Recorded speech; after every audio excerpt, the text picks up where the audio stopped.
On Westcott Radio. This guy knows more about our next band than anyone else in this room, except maybe even some of the guys in the band themselves. Please welcome Carl Caffarelli.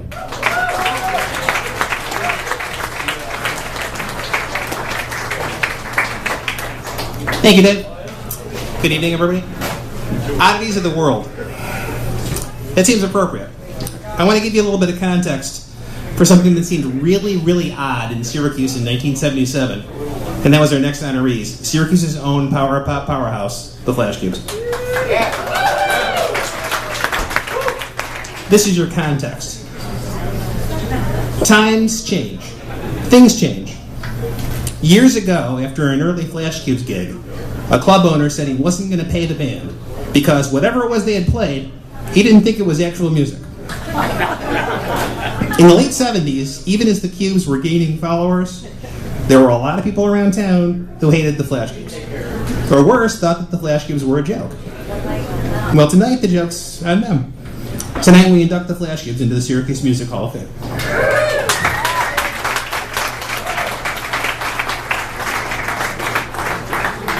I have 3 all-time favorite bands. The Beatles, the Ramones, and the FlashCubes. You all know the Beatles. You probably know the Ramones. Well, I was just as hooked on the FlashCubes. They were energetic, cocky, irresistible. Everything I ever thought a rock and roll band could be. And they were from Syracuse. The first time I saw the FlashCubes play, they became one of my favorite bands in an instant. Bam, right then and there. And nothing has ever changed that.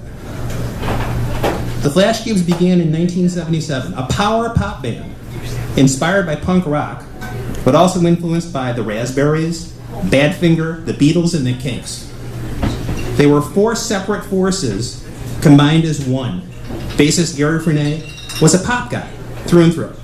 Guitarist Paul Armstrong was pure rock and roll, a punk, since way before Sid Vicious ever saw his first safety pin.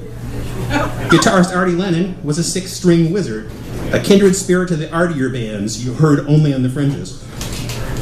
And drummer Tommy Allen, he was all of the above, a Partridge Family fan who played like Keith Moon.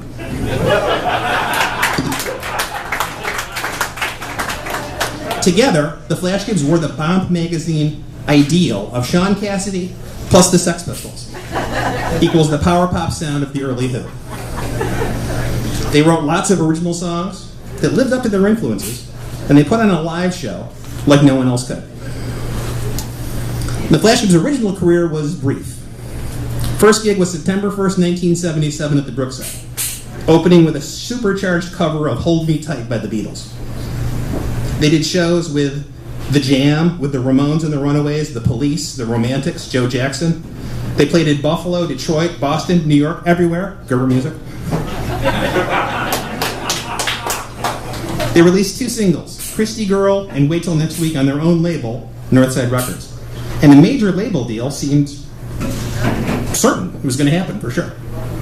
In late 1978, before a show at SU, the announcer promised, one day, very soon from now, you people are going to be able to say, I saw this band before they were famous. And then, they didn't become famous. Paul Armstrong was replaced by Mick Walker in 1979, and the FlashCubes broke up in 1980.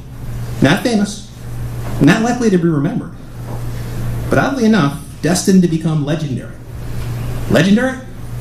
Strange but true.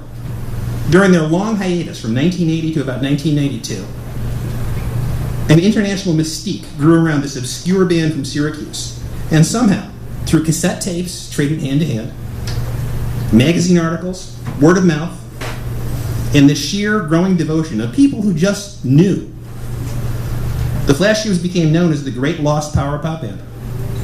Rhino Records included Christy Girl on a Power Pop anthology CD in 1993. And the FlashCubes reunited. Gary, Artie, Paul, and Tommy together again. They've been together ever since. And each live show still earns them new fans every time in every place.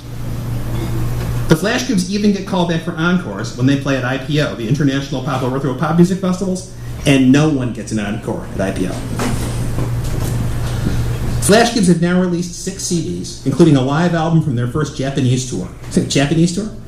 Yep, FlashCubes have toured Japan twice now, playing for enthusiastic audiences that sing right along because the Japanese fans know every FlashCube song.